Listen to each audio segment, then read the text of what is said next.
की ते नेमका अवतारिक पुरुष होते की कोण होते नेमकं? कायम त्यांना आजही सिगरेटचा प्रसाद दिला जातो किंवा कोणी लोक आले तरी सिगरेट वगैरे घेऊन जातात. गजानन महाराजांनी चिली मोडली, हो हो साईबाबांनी चिली मोडली, अगदीच. बरोबर आहे का नाही? त्यानंतर शंकर महाराजांनी सिगरेट ओढली. बरं, हे सिगरेट ओढण्यामागचं गुड गाय्य काय आहे? ते 162 वर्ष जगले, याच्यामध्ये काय तथ्य बरं?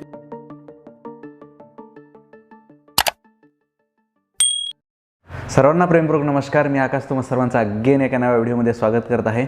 आणि आजही आपला प्रत्येक वेळेसारखा वेगळाच टॉपिक आहे. लास्ट टाईम आपण गोमातेचा टॉपिक बघितला होता. आता या दिवशी आज शंकर महाराजांबद्दल खूप ऐकून आहात तुम्ही सगळे, आणि मीही आहे.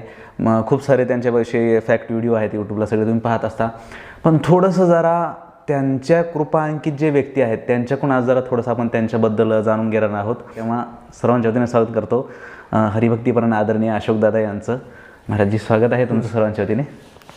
कसे आहात? छान, अगदी. बरं, तर महाराजांबद्दल आम्ही बऱ्याचशा गोष्टी ऐकत असतो, बरेचसे फॅक्ट व्हिडिओ आहेत यूट्यूबला, पण कुणी वेगळी माहिती सांगतं आणि कुणी वेगळी सांगतं. मग माझा पहिला प्रश्न हाच होता की ते नेमका अवतारिक पुरुष होते की कोण होते नेमकं? आता कसं असतं, भगवंताला ज्यावेळेस मनुष्य रूपात आल्यानंतरच भगवंताचं कार्य चालू होतं.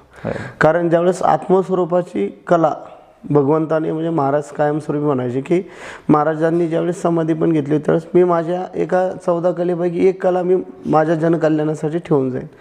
आणि कोणतंही अवतार कार्य काही लगेच, म्हणजे आपले ज्ञानोबा माऊली जरी घेतले तर ते काही लगेच जगाला कळले नाही, बरोबर आहे का नाही? मग तसंच कोणतंही अवतार कार्य चालू झाल्यानंतर त्यांच्या एक एक व्यक्तिमत्वाच्या ज्या पैलू असतात, जसे विकसित होतात. जसं एखाद्या हिऱ्याला एखादी व्यापारी जसा घडवतो आणि घडवल्यानंतर जसं जसं त्याला आकार येतो, तसं शंकर महाराजांचं कार्य होतं. दिसताना जरी ते अष्टवक्र होते म्हणजे महाराजांना स्वतःचं जेवण स्वतः पण करता येत नव्हतं. पण बऱ्याचशा महाराजांनी लीला अशा केलेल्या आहेत. म्हणजे भगवंताचं दाखवायचं रूप एक असतं आणि त्या सगळ्या समाजाला एकवटून भगवंताला म्हणजे अध्यात्म मार्गाला लावण्यासाठी हे केलेलं कौशल्य म्हणजे शंकर महाराजांचं कार्य आहे. आणि महाराज म्हणजे साक्षात महाराजांचं एक वाक्य होतं, तुम्ही त्या पलीकडल्या फोटोवर जर बघितलं असेल तर मे कैलासकर येण्याला मेरा नाम है शंकर. म्हणजे महाराज स्वतः सदाशिवाचा अवतार होते, शिवाचा अवतार होते. आणि शिवाचा अवतार असल्या कारणाने म्हणजे जाणताना जर महाराजांकडे तुम्ही जर महाराजांची, आता आपण समोर त्यांची प्रतिमा बघतो, बरेचसे आपण फोटो पण पाहता, एकदम वयस्कर आहे, दाढी वाढलेली आहे, असं काहीच वाटत त्यांच्याकडे बघून असं काहीच वाटत नाही.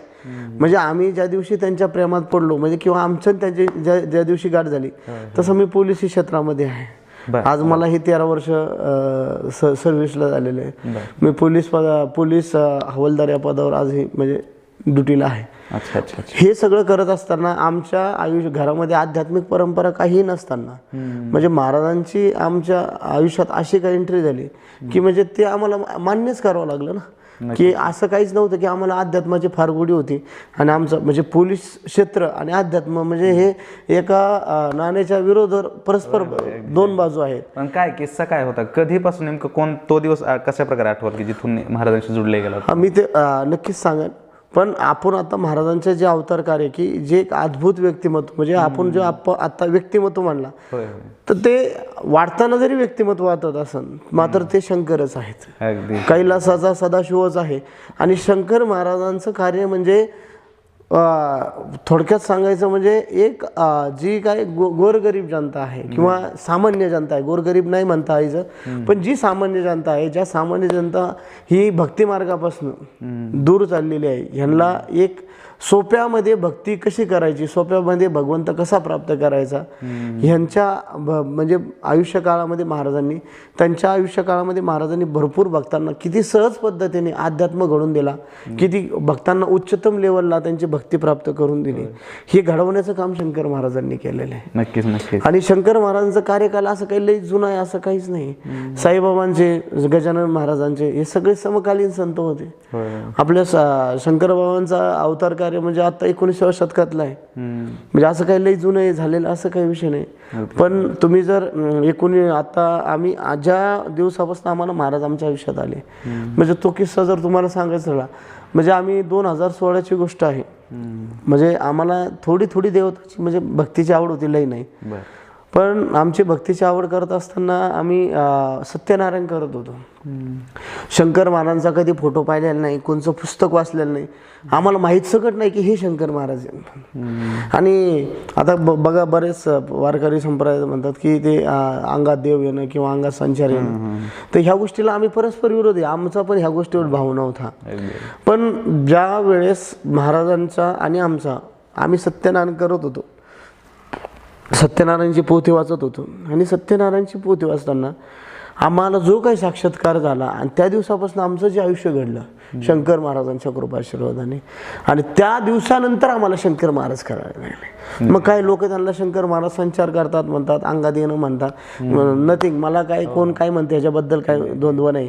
पण आम्ही जे अनुभवले, जे आम्ही शंकर महाराज अनुभवले ते तर आम्हाला तुमच्यासमोर मांडणं गरजेचं आहे. कारण तुम्हाला काहीतरी एक कहाणी सांगण्यात मजा नाही, जे सत्य आहे ते सांगायला पाहिजे, बरोबर आहे. आणि आपण बसलो त्यांच्या दरबारात आपण कोणत्याही गोष्टीला हे करणं म्हणजे ते माझ्या दृष्टीने म्हणा, किंवा आपण भगवंताच्या किंवा सद्गुरूबद्दल समोर खोटं बोलणं ते आपल्या बुद्धीला काही पटणार नाही. अगदी बरोबर. तर आम्ही ज्यावेळेस सत्यनारायण करत होतो, त्या सत्यनारायण करत असताना सागर ओंकाडे, श्रीकांत ओंकाडे हे दोन बंधू होते. आणि त्या ठिकाणी जो एक जण आला होता ते आज विनायक भोसले म्हणून, विनायक भोसले हा शुक्रपूरचा राहणार होता. आम्ही तिघं चौघजण महाराजांची सत्यनारायण पूजा करत होतो दत्त महाराजांच्या. आणि पहिल्यापासून आम्हाला पूजा करायचा थोडाफार छंद, त्यामुळे ते सगळं करताना आम्हीच करत होतो.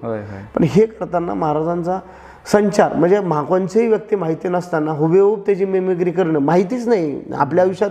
समजा आपण एक व्यक्तिमत्व म्हणू त्यांना, महाराजांना थोड्या वेळासाठी, मग व्यक्तिमत्व जरी म्हणलं तर त्या व्यक्तीचं आपल्याला काहीच माहीत नाही, त्या व्यक्तीची मेमिक्री करणं म्हणजे चुकीची गोष्ट आहे ना. आज तुम्ही माझ्यासमोर आहेत, मी तुम्हाला ओळखत नाही, पण तुम्हाला ओळखत नसताना हे तुमच्या गोष्टीची मी मेमिक्री करणं म्हणजे ती चुकीची गोष्ट आहे ना. काहीतरी अभ्यास लागतो ना त्या गोष्टीला, बरोबर आहे का. मग असं काही अभ्यास न करता महाराजांच्या आयुष्यात येण्यानंतर जो काही संचाररूपी महाराजांचा आशीर्वाद आम्हाला त्या दिवशी भेटला, ही गोष्ट 2016ची आणि आज आहे 2024. या अगदी अल्प कालावधीमध्ये शंकर महाराजांची लीला आणि शंकर महाराजांची जादू आणि शंकर महाराजांची भक्ती ही काय असते, ही 60 वर्षामध्ये आम्ही परिपूर्ण अनुभवले. म्हणजे तुम्हाला सांगतो, आम्ही 2016ला जर बघितलं असेल तर इथं साधं घर होतं आणि एकही मंदिर त्यावेळेस आमच्या झालं नव्हतं. पण 8 वर्षामध्ये महाराजांचे 20 मोठ झालेले आहेत, 80 ते 85 मोठे दत्त मंदिरं झालेले आहात. आणि इतकं मोठं धर्माचं कार्य महाराज गेल्या सातत्याने 8 वर्षापासून सतत चालू होत असतात. मग ह्याला ही गोष्ट काही पैशाने होत नाही. आणि तुम्हाला एक सांगतो की प्रत्येक गोष्टही घडवताना, आता तुम्ही पण एक अध्यात्म क्षेत्रात आपण काहीतरी जाणतो, जसं शरीराला जेवण केल्यानंतर शरीराला कार्याची गती भेटते, बरोबर आहे का नाही. म्हणजे जर कोणत्याही गोष्टीला एक एक्सपोल म्हणजे मध्यस्थ लागतो. आज आपण एवढे मोबाईल वापरतो, त्याला पण रिचार्ज करायला काहीतरी कनेक्टिव्हिटी लागते, बरोबर आहे की नाही. म्हणजे आपल्याला जर आध्यात्मिक प्रगती करायची असेल तर आपली कनेक्टिव्हिटी सद्गुरूशी पाहिजे, आणि ती सद्गुरूची पुरवठा करणारी जर कनेक्टिव्हिटी आपल्याला असेल तर देव आपल्यावर कृपा केल्याशिवाय राहत नाही. आणि हे सगळे जे बघता हे त्यांच्या आशीर्वादाशिवाय, म्हणजे आज जरी तुम्ही आल्यात ना तर ह्या त्यांच्या कृपेने तुम्ही आलेले आहेत. कारण कोणतीही गोष्ट म्हणजे हिदं बसल्यानंतर आज मी जे बोलतो ना तर त्यांच्याच कृपेने जे जे शब्द बाहेर पडतील ते पडणार आहेत. सगळं हे असं आहे. आणि त्यावेळेस महाराजांनी जो विनायक भोसले आमचा होता त्याला त्यावेळेस महाराजांनी फर्स्ट टाइम सांगितलं होतं की तू जरी म्हणली तुझं 2022ला तू IPS होशील. आणि आज ते IPS आहेत UP कॅडरला. म्हणजे त्यावेळेचे जे किस्से आहेत, असे अनुभव जर तुम्हाला सांगायचे राहिले की शंकर महाराज तुम्ही कसे अनुभवले, काय अनुभवले, नक्कीच पुढे आपण त्या विषयावर येणार की लोकांना आम्हाला म्हणजे आम्ही पहिल्यांदा त्यानंतर आम्ही 3 महिन्यांनी धनकवडीला पाहिले की हे शंकर महाराज कोण आहेत. आणि त्या 3 महिन्यांनी मग आम्ही तिथं धनकवडीला जाऊन बघितलं की हे शंकर आहे. आणि त्यानंतर त्यांचे पुस्तकं वाचायला आम्ही घेतले, शंकरगीता घेतली. तरी त्यावेळेस एवढी मठात गर्दी नव्हती. आम्ही जायचो ना, आम्ही 20-20 मिनिटं आम्ही त्या मठाच्या गर्भगृहामध्ये थांबायचो, आम्हाला कोणी नाही पण म्हणत नव्हतं. म्हणजे त्यावेळेस पण इतका भक्तवर्ग नव्हता. अलीकडल्या 20व्या शतकापासून म्हणजे करोनाची दुसरी लाट जशी म्हणजे चालली, म्हणजे करोनाच्या नंतर त्यानंतर भारांचं भक्तिकार्य फार जोरात वाढलेलं आहे. म्हणजे थोडक्यात म्हणजे सांगायच्या लीला भरपूर आहेत, पण थोडक्यात आपलं तुम्हाला म्हणजे बाकीच्या भक्तांना पण ऐकायला ते छानसं वाटलं पाहिजे आणि आपलं पण कॉन्टॅक्ट व्यवस्थित झालं. नक्कीच अशा काही अनुभवावरून प्रचिती येते की खरंच अवतार एक पुरुष होते. बरं, आता दुसरं तुम्ही म्हटलं की ते शंकराचा अवतार होते वगैरे सगळ्या गोष्टी, मग ते कायम त्यांना आजही सिगरेटचा प्रसाद दिला जातो किंवा कोणीही लोक आले तरी सिगरेट वगैरे घेऊन येतात. मग त्याच्यासोबत काय म्हणजे काय नातं एक कसं असतं, आता आपण एक बघा हरिपाठामध्ये पण किंवा आणि वारकरी आदिनाथ गुरु सकल सिद्धांत गोरक्षांचा मच्छिंद्राचा बोध गोरक्षाने केला. आदिनाथ म्हणजे कोणी? सदाशिव. बरोबर. नवनाथांमध्ये सगळ्यात महत्वाची प्रचिती कशाला? ध्वनीला आहे. ध्वनी फार महत्वाची. जिथे ध्वनी प्रगटतात तेथे नाद प्रगट होतात. मग अशी ध्वनी. मग शिर्डी साईबाबा बघा तुम्ही, बरेच अवतारी पुरुष बघा, साईबाबा बघा, गजानन महाराज बघा, अक्कलकोटचे स्वामी महाराज बघा, बरं का. आणि त्यानंतर म्हणजे प्रत्येक साधू संत घ्या. गजानन महाराजांनी चिली मोडली, साईबाबांनी चिली मोडली, बरोबर आहे का नाही.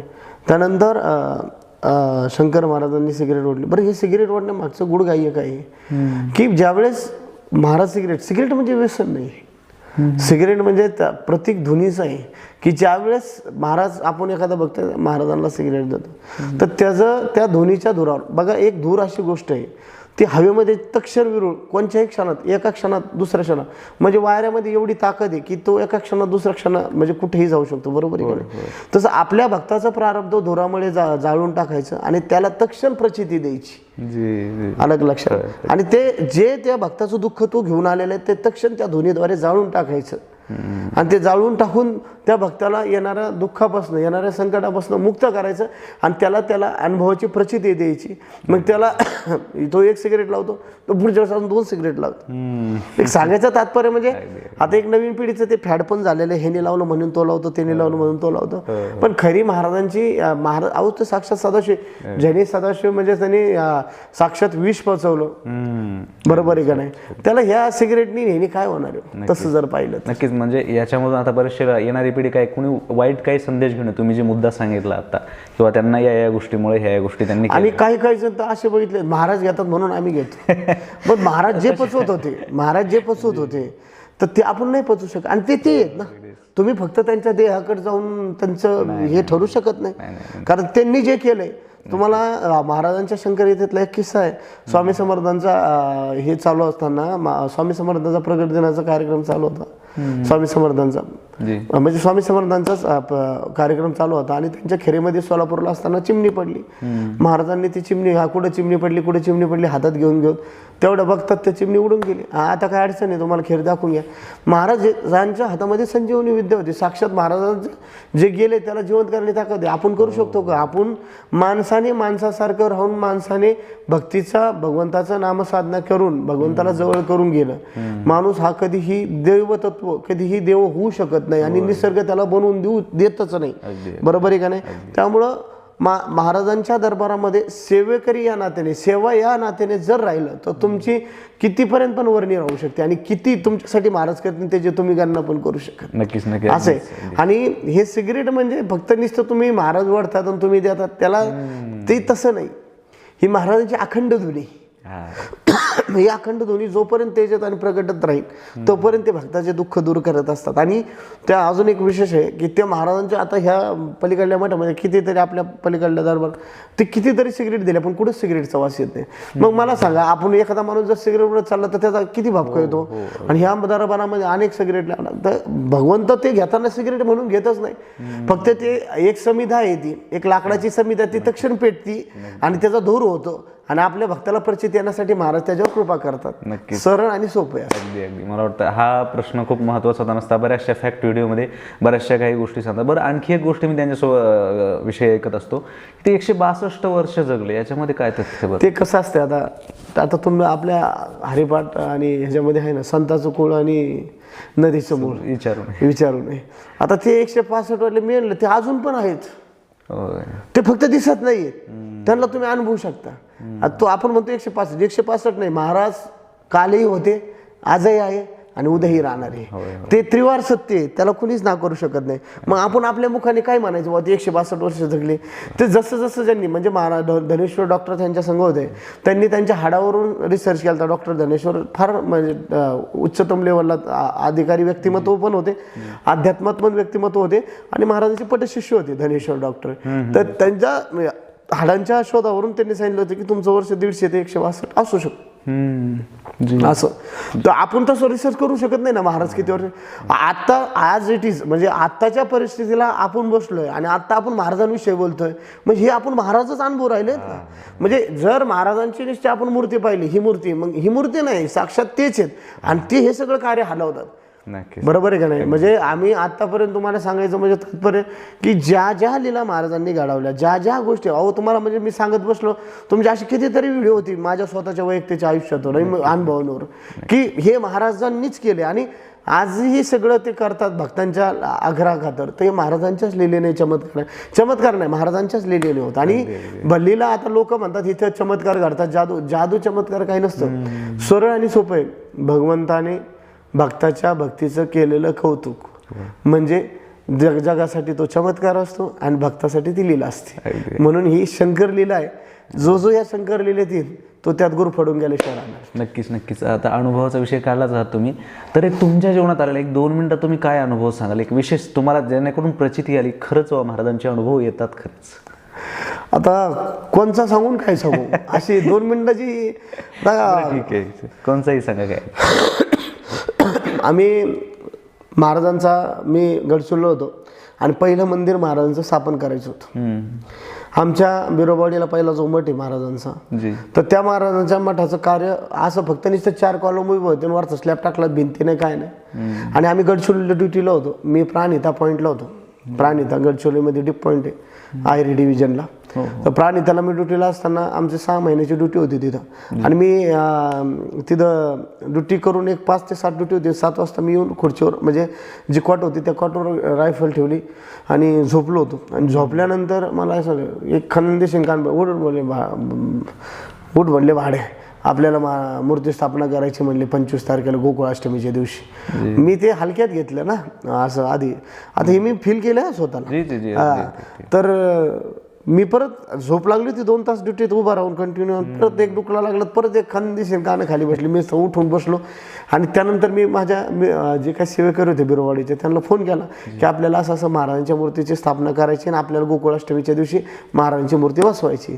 आणि त्याच्यानंतर ते जे सूत्र हल्ले, जे मूर्ती मंदिराचं काम आपलं 6 महिन्यापासून पेंडिंग पडलं ते 20 दिवसात पूर्ण पण झालं. महाराज तिथं बसले गोकुळाष्टमीच्या दिवशी. आणि त्या गोकुळाष्टमीच्या दिवशी 2 दिवस मूर्तीची स्थापना चालली होती. 2 दिवसाचा विधी होता. आम्ही त्यात नौकीच होतो. तरी पण महाराजांची मूर्ती स्थापना. आता मूर्तीचा पहिला दिवस, मी सुट्टीला घरी आलोय सकाळी आणि रात्रीचा प्रवासामुळे मला थोपारचा डुकला लागल्यासारखं झालं. नाही म्हणले आता मी एकटाच आलोय, मारुतीला नाही आणायचं का म्हणले. तर म्हणलं महाराज तुमचं भलतंच कामाला लावतो राव. म्हटलं आता कुठे इथं कारखाना नाही तर कुठं काय. म्हणलं आता मारुती कुठं बघायचा. नाही ते तुझं तू बघ म्हणले, ते मारुती घेऊन ये. मग आम्ही इथं परत नगरमध्ये दिवसभर हिंडलो, इकडं बघ तिकडं बघ हे बघ, आम्हाला काही मूर्ती सापडली नाही. परत म्हणले मग एक काम कर, माझी मूर्ती जी आणली ना त्यालाच फोन लाव. आणि खरं काय महाराजांची जादू सांगायची, त्याला फोन लावला. त्याने 2 मूर्त्या पाठवल्या. 2 मूर्त्यांचा पैकी एक मूर्ती सेम धनकवडी आणि महाराजांच्या जो मठासमोर शंकर महाराजांच्या मंदिर आहे मारुतीचं, आणि त्याला लावून दे. तो म्हणला मी काही कलर फिलर मारणार नाही, कारण ते हाय ॲज इट इज, कारण कलर वाळणार नाही. बाबा असं तसं लावून दे म्हटले. आम्ही रात्री मग बिरोबावाडीला गेलो. तिथं महाराजांनी मग सगळं पूजन बिजन केल्यानंतर आता महाराज संचारत होते. महाराज बोलता बोलता म्हणले जा रे मारुती आलाय म्हणले, त्याला घेऊन ये. त्यावेळेस फोनचं नेटवर्किंग तितक्या लेवलला नव्हतं आज जसं आहे तसं.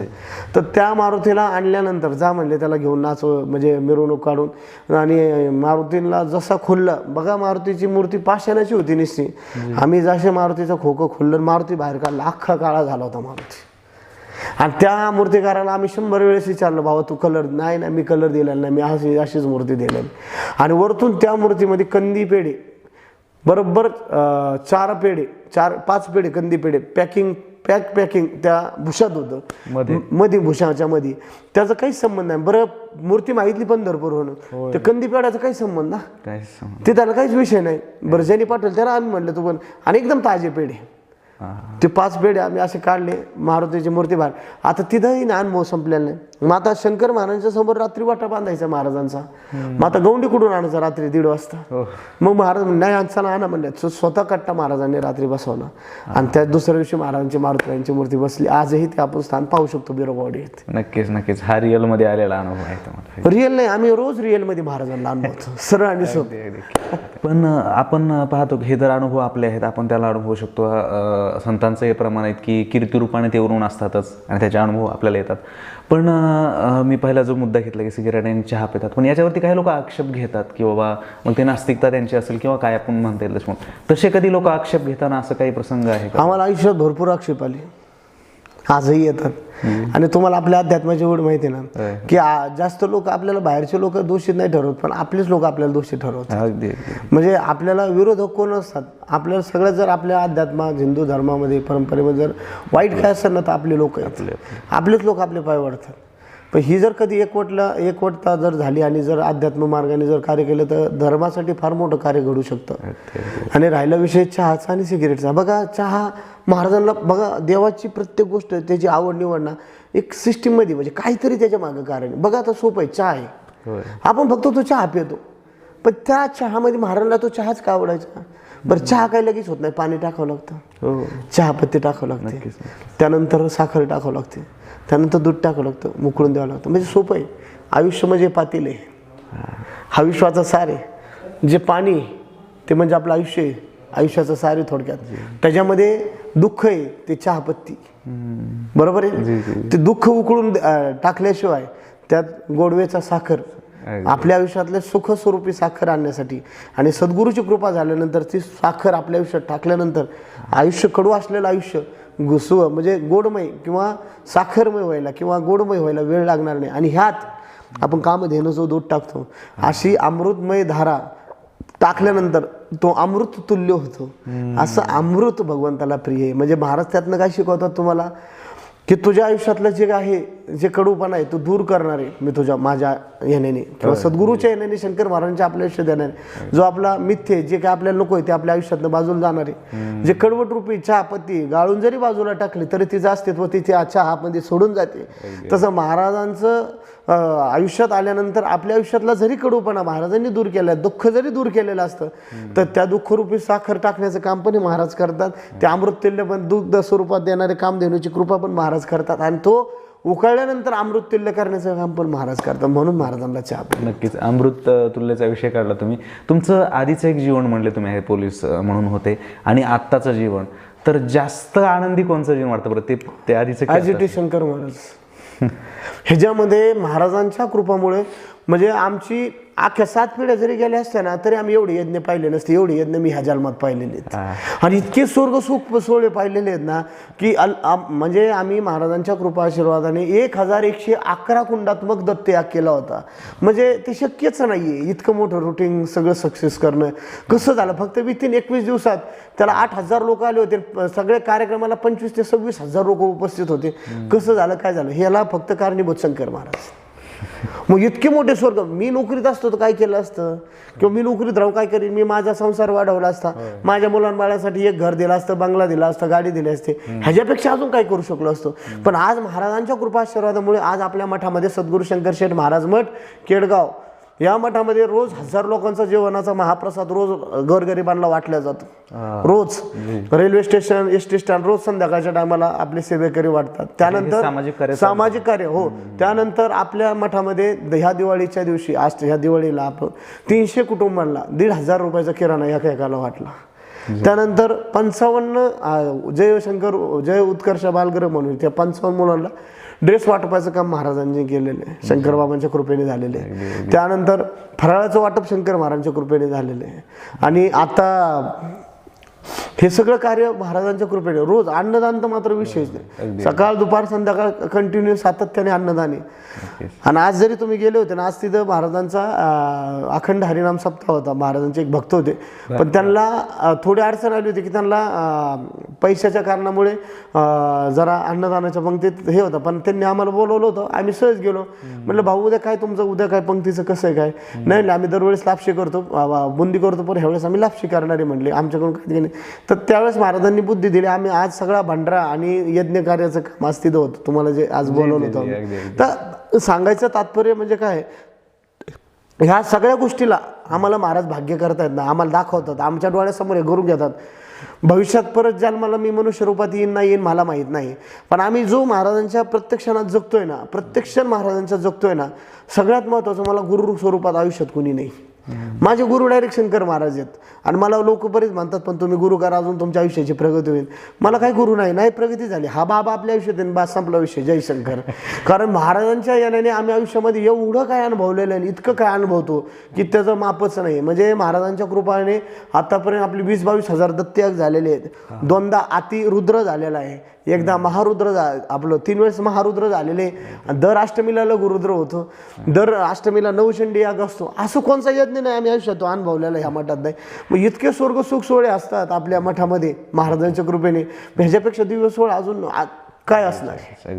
आणि इतके लोक ह्या कनेक्टिव्हिटीमध्ये महाराजांच्या जोडले गेलेले आहेत. इतक्या लोकांना महाराजांचं अस्तित्व कळलेलं आहे, चैतन्य कळलेलं आहे. प्रत्येकाच्या आयुष्यात काही ना काही महाराजांच्या थ्रू अनुभव आलेले आहेत. काही जण बरेच जण मठातला येऊन त्यांचं आयुष्य बदललेले, ह्याच्यापेक्षा मोठं सुख नाही. नक्कीच अनुभवच. आता तुम्ही म्हटले की मठात येऊन अनुभव आयुष्य बदललं, असा कुठला एक अनुभव सांगाल की तुमच्या डोळ्यासमोर एखाद्या भक्तानं सांगितलंय आणि खरं त्याला एक विशेष तुम्हाला आजपर्यंत तो आठवतो असं? असे भरपूर सांगितले. म्हणजे आमच्या समोर बसलेले म्हणजे इतके अखंड आहेत ना की तुम्ही जयशंकर लीला आपला हे जयशंकर लीला आप्पा फुले म्हणून त्यांचं यूट्यूब चालवतात, ते आपले बरेचसे अनुभव टाकत असतात जयशंकर लीलाचे. तर सांगायचं म्हणजे विथिन कालचाच अनुभव तुम्हाला सांगतो. आपली काल अष्टमी होती. काल अष्टमी असताना आम्ही आपला दुर्गा सप्तशतीचा पाठ चालला होता आणि माझ्यासमोर एक ताई आल्या, काष्टीच्याच होत्या त्या पाया पडल्या आणि त्यांच्या हातात 2 मुलं होते. मी वाचता म्हटलं थांबा तुम्ही इथं बसा म्हटलं, त्यांना खून करून बसवलो आणि माझा पाठ झाल्यानंतर म्हणलं का हो मी कसं काय आल्यात. मग त्या ताईंनी काहीतरी नाव सांगितलं, मला नाव एक्झॅक्ट आठवण आहे, पण म्हणले आम्ही दादा 2 वर्षापूर्वी तुमच्याकडे आलो होतो. म्हणलं का हो काय काम होतं. काय नाही, आम्हाला महाराजांनी त्यावेळेस सांगितलं होतं मला 14 वर्ष मुलबाळ नव्हतं म्हणले. 13 का 14 वर्ष, 14 वर्ष आत्ता झालेत त्यांना, पण 13 वर्ष आम्ही आलो होतो म्हणले. 13 वर्ष झालं मुलबाळ नव्हतं आम्हाला, म्हणून आम्ही दादा तुमच्याकडे आलो होतो, म्हणजे महाराजांकडे आलो होतो. त्यावेळेस महाराजांनी आम्हाला सांगितलं होतं की तुला जोडे होतील आणि 2च होतील म्हणले, आणि एक मुलगा आणि एक मुलगीच होईल, आणि जो मुलगा येईन तो कोणचं नाव करेन, कोणचं नाव घेऊन येईन ते पण सांगितलं होतं. आणि ते बरोबर तुम्ही सांगितलं की 1.5-2 वर्षात तुझ्या घरी पाळणं हलणार. मी आत्तापर्यंत 5 लाख रुपये खर्च केले त्याला बाकीच्या दवाखान्याला, मला कुठंच फरक पडत होता. मग तिला मी म्हणले हिथं येऊन काय तू खर्च केला का गं. नाही मी म्हणले मी फक्त काय असेल ते सांगितलेले दादांनी महाराज स्वरूपात सांगितलेली सेवा केली. आणि तिच्या अक्षरच्या हातात, तिच्या सासूच्या हातात एक मुलगी होती आणि तिच्या हातात मुलगा होता. आणि ती अनुभव सांगताना तिच्या डोळ्यात येणारा जो अश्रू आहे आणि त्याची जी इच्छा मनोकामना जी पूर्ण होणार आहे, ह्याच्यापेक्षा मोठं सुख कोणतं. अगदी म्हणजे त्या म्हणजे स्त्रीच्या आयुष्यामध्ये जर सगळ्यात मोठं जर कोणचं जर या संत हे वानझोटपणा, आणि त्या वानझोट्यापणाला आपलं निमित्त करून महाराजांनी आशीर्वाद रुपये देऊन, आपण फक्त निमित्त आहे, कार्य करणारे महाराज आहेत, देणारे महाराज आहेत. करता करविता तुझी एक जगन्नाथा मी पणाची वार्ता मजा नसे. करता करविता हा जगन्नाथ आहे, आपण फक्त निमित्त आहे, पण करणारही तो करूनही तो, पण त्याचं निमित्त कोण आपल्याला करतो हेच आपलं भाग्य, बाजू काही नाही. नक्कीच. मगापासून मी पाहतोय की तुम्ही क्रेडिट स्वतःला घेत नाहीत, मगापासून म्हणतात की त्यांच्या कृपेमुळे होते, आणि हीच खऱ्या भक्ताची ही असते की नसता बरेच जण काय थोडं केलं की मी केलं, मी हे केलं, मी ते केलं, तुम्ही त्यांनी करून घेतलं हे म्हणतायत. मी आत्ता पाहत होतो की त्यांच्या मागं, आणि याच्यात एका ठिकाणी वाचलेलं आहे की ते स्वामींचे शिष्यवृत्ती अवतार होते स्वामी समर्थांचे. याच्यात काय खरं आहे? हे कसं असतंय स्वामींचे आका ही सगळी गुरु परंपरा आहे. म्हणले की स्वामी महाराज माझे गुरु होते, यात अवघं काय नाही, गुरु परंपरा तर आलेलीच आहे, बरोबर आहे का नाही. शंकर महाराज म्हणायचे की माझ्या स्वामींचा श्री स्वामी समर्थ नामाचा जप करा, श्री स्वामी समर्थ नामाचा जप केला की मी तुमचा झालो म्हणून समजा. ते कसं असतंय की ही बघा, आपण ज्यावेळेस तो शिष्य असतो, जोवेळेस तो शिष्य आपल्या गुरुला मोठं करायला जातो ना, तो ऑटोमॅटिक मोठं झालेला असतो, बरोबर आहे की नाही. मग ही गुरु शिष्य परंपरा आहे. स्वामी शंकर महाराजांचे स्वामींना मोठे, स्वामी महाराजांचे असे 300 सिद्ध होते. प्रत्येक सिद्धाला त्यांनी वाटून दिलं, हे तू काम कर, ते तू काम करतो, ते काम कर. त्यापैकी शंकर महाराज हे मोठे सिद्ध आहेत लक्षात. आणि महाराजांचं कार्य काय हो, ते अद्भुत आहे, अद्भुत. त्यांना महाराजांना अवलिया म्हणतात. अवलिया म्हणजे जे काही शक्य नाही ते सगळं ते करतात. मी पाहिलं त्या शर्टवरती मग वाचलं, लिहिलेलं होतं ते अवलिया म्हणून. पण आता पुढला प्रश्न जर विचारायचा झाला की आणखी एक त्यांच्याबद्दल मी गोष्ट ऐकली की त्यांना कितीतरी भाषा यायच्या, एक विशेष भाषेतला व्यक्ती आला आणि ते त्यांना त्यांच्या भाषेतून बोलले, त्याच्यात काय तथ्य असेल? मी काय म्हणतो, जो जगाचा राजा आहे त्याला काय अवघड आहे. जरी आपण महाराजांचे हे करताना अनंत कोटी ब्रह्मांड नायक राजाधिराज योगीराज परब्रह्म श्रीमंत सच्चिदानंद सद्गुरु शंकर महाराज, अनंत कोटी ब्रह्मांड नायक, ज्याने अनंत कोटी ब्रह्मांड असं तयार केलेलं आहे, त्याला कांची भाषा आवश्यक आहे. आम्ही इथं बसून बघतो तर कधी कधी महाराज उर्दूमध्ये बोलतात, बसल्या बसल्या कधी इंग्लिशमध्ये बोलतात. आता तसं तर माझं शिक्षण 12वी झालेलं आहे, पण कधी कधी आज चांगल्या इंग्लिशमध्ये बोलतात, कधी कधी एकाला जपानीज भाषेमध्ये महाराजांनी उत्तर दिलं होतं. बरं बोलतात महाराज, त्या आपल्यावर नुसती कृपा आहे तर एवढं करतात, ते तर स्वतः होते, त्यांना काही शक्य. अगदीच शेवटच्या प्रश्नाकडे येतो मी आता, की काय असतं की जर त्यांना कोणाला प्रसन्न करून घ्यायचं आहे, सपोज एखादा व्यक्ती आहे महाराजांना प्रसन्न करून घ्यायचं असेल, तर त्यासाठी काय विधी आहे बरं? त्यांचं नामस्मरण करणे, त्यांना एखादी पंगत घालणे वगैरे असं काय मी एक सोपं सांगू तुम्हाला. आपल्यासमोर आपल्याला भूक लागलेली आणि भूक लागल्यानंतर आपण यथोचित जेवलोय, आपलं जेवण संपलंय, बरोबर. त्या वाढल्यानंतर आपल्या आवडतीचा पदार्थ आपला आला तरी माणूस एक घास खातो का नाही? बस भक्तीची भूक अशीच पाहिजे, ती कधीच संपली नाही पाहिजे. आणि भक्तीची भूक अशी निस्ते दिवसेंदिवस वाढत पाहिजे. आणि त्यांचा ना आपला संबंध असं कसं व्हायला पाहिजे, म्हणजे तुझ्याशिवाय कर्मेन आणि तुझं माझं जमेन, असं की त्यांच्याशिवाय आपलं जमलं नाही पाहिजे. तू हाणलं तरी तुझाच, तू जर दूर ढकललं तरी तुझाच, तू काही कर. महाराज मला तुमची कृपा दूर हटवून नका देऊ. महाराजांना एक सोपं आहे, 2 हात 3रं मस्तक तुमच्या चरणावर आणि तुमचं कृपा असतं माझ्या डोक्यावर, बस संपला विषय. नक्की. म्हणजे थोडक्यात सांगायचं म्हणजे की महाराजांची भक्ती करत असताना तुम्ही वेळेचं बंधन नाही.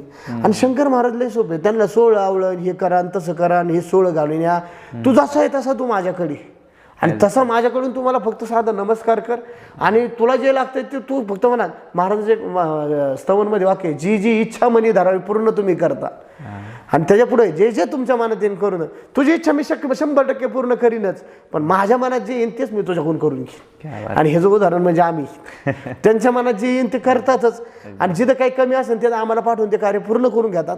पण ह्याचं सगळं श्रेय शंकर महाराजच आहे. करवणारे ते आहेत, करून घेणारे ते आहेत, म्हणजे तेच करवतात. म्हणजे त्यांच्याशिवाय ह्या मठाचा एक झाडाचा म्हणजे पाला जो असतो ना, तो सकट हालत नाही, पडत सकट नाही.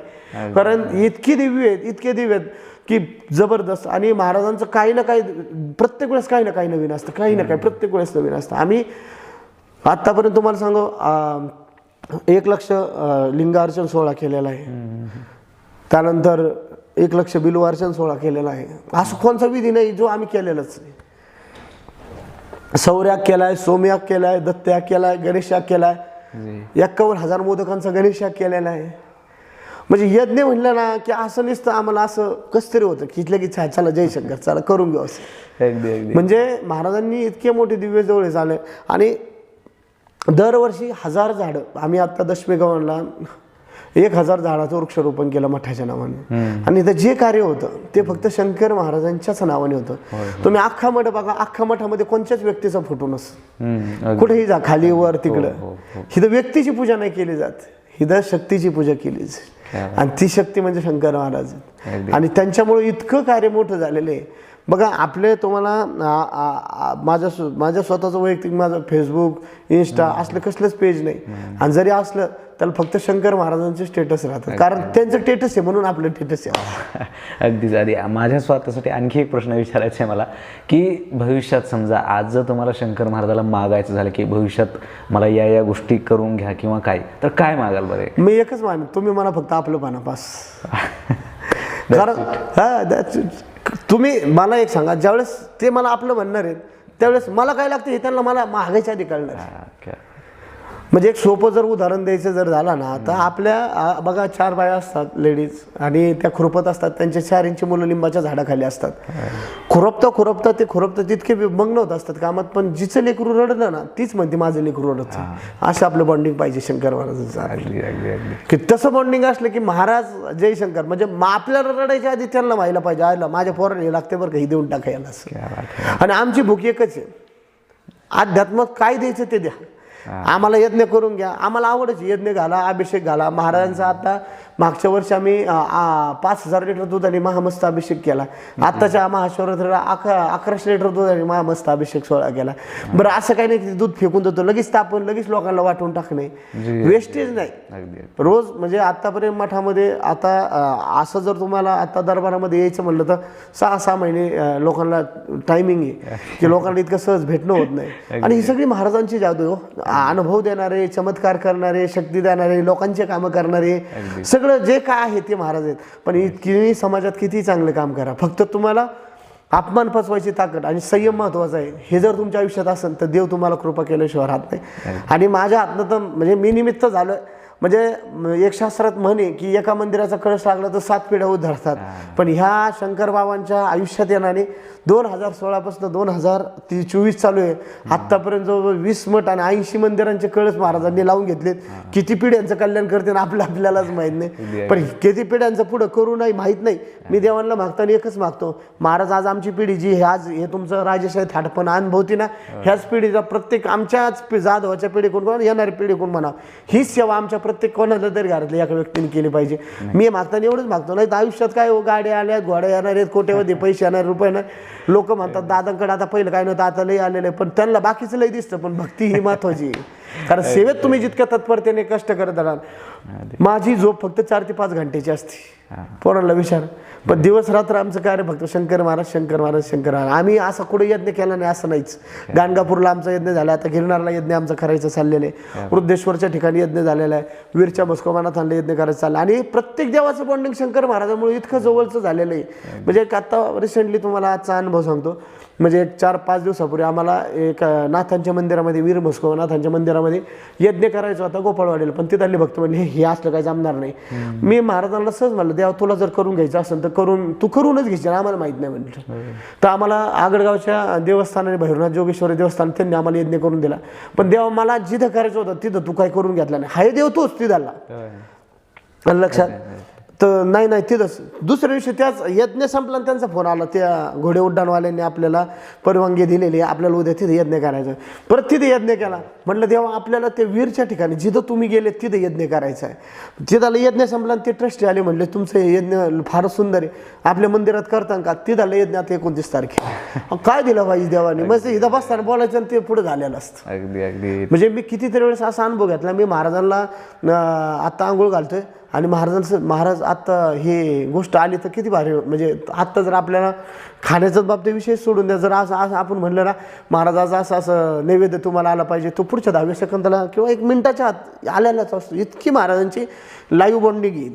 अगदी अगदी नक्की. आणि इतके महाराज आम्ही म्हणतच नाही येत ते आमच्यात नाही येत. तुम्ही जर आपल्या मठाची रचना जर बघितली ना, पलीकडे महाराजांचा गर्भगृह, त्याच्या पलीकडे गेलं की महाराजांचा म्हणजे बेड आहे. म्हणजे एकदम प्रॉपर माणसासारखं आहे. कारण ते आहेतच आणि त्यांनी इतकं घडवलं की विषयच नाही. असं नक्कीच सगळी महाराजांच्या भक्ती कार्यामुळे हे सगळं घडते. नक्कीच. आणि तुम्ही जर बघितले ना, तुम्ही जो हब शब्द वापरलाय, तर सांगायचं तात्पर्य म्हणजे मी कसलाही कीर्तनकार किंवा मला अभ्यास नाही कोणत्या पुस्तकात, पण मला असंच एकदा महाराजांच्या समाधी सोहळ्याचं हे होतं. आपलं 75वा समाधी सोहळा होता आणि त्याचा जो काल्याचं कीर्तनाचा आदल्या दिवस जो असतो ना, त्या दिवशी तो कीर्तनकारच आले नाही आमचे. म्हटलं आता दादा तुम्हीच उभा. पण 3 तास महाराज बोलले होते, कसं कीर्तन करून घेतलं माहित नाही. मग हे कृपेशिवाय होऊच शकत नाही ना. कोणत्याही नवख्या माणसाला तुम्ही गेलेले आणि ते वाक्य रचना जुळत नाही जुळू शकत. ते ही भगवंताची कृपा आहे सगळी. नक्कीच. मला वाटतं आजही त्यांचीच कृपा आहे की मला आता आलेले विद्यार्थी म्हणले किंवा 4-4 महिने वेळ भेटत नाही, तुम्हाला इतके दिवसात भेटलं. मला वाटतं ही त्यांचीच कुठेतरी कृपा आहे. मी म्हणलं ना, तुम्ही आज इथं ह्या दरबार हॉलमध्ये, हा दरबार हॉलमध्ये म्हणजे हा न्यायाचा दरबार आहे. इथं महाराज लोकांचे प्रश्न सुटतात आणि ह्या दरबार हॉलमध्ये बसून आज त्यांची चर्चा, म्हणजे त्यांचा सत्संग घडलाय. हा 20 मिनिटं 22 मिनिटाचा जो सत्संग घडलाय, हा सत्संग महत्वाचा असतो. आयुष्याने सत्संग घडलं की आयुष्य सुधरून जातं. अशी सगळी लीला आहे महाराजांची. सांगायला भरपूर आहे, तर आपल्या असे 7-8 भाग निघतील, इतके सांगण्यासारखं आहे. आणि नक्कीच माझी विनंती आहे की पुढे जरी मी कधी रिक्वेस्ट केली तरी तुम्ही मला वेळ नक्की काय महाराजांचं कार्य आहे अलग लक्षात, ते 100% कधी पण आमचं तुम्हाला हे सहकार्य. आणि आज वेळ दिला त्याबद्दल तुमच्या चरणावरती नाही तुम्ही उलट इतक्या लांबून आमच्याकडे आलात आणि काही संबंध नसताना स्वतःच्या स्वखर्चाने काही हेतू नाही, तुम्ही पण जे कार्य करतात ते अनमोल आहे. कारण कोणी आजकाल करत नाही, बरोबर आहे का नाही. आणि असं काही यूट्यूबनं फेसबुकमध्ये काही एवढा असा पैसा पण निघत नाही, बरोबर. पण हे सगळं करताय ह्यात तुमचा भाव शुद्ध आहे, म्हणून आज महाराजांसमोर तुम्ही बसलेले आहेत. खूप खूप धन्यवाद तुमचे, आज वेळ दिला तुम्ही त्यासाठी. आणि मित्रांनो, अशा प्रकारे होता आजचा व्हिडिओ. मला वाटतं की जे लोक कमेंट्स करतात इंस्टाग्रामला, मी ज्या यूट्यूबला कमेंट वाटलं की यंदा श्रद्धा वगैरे, मला वाटतं त्यांनी इथे येऊन हे पाहायला पाहिजे.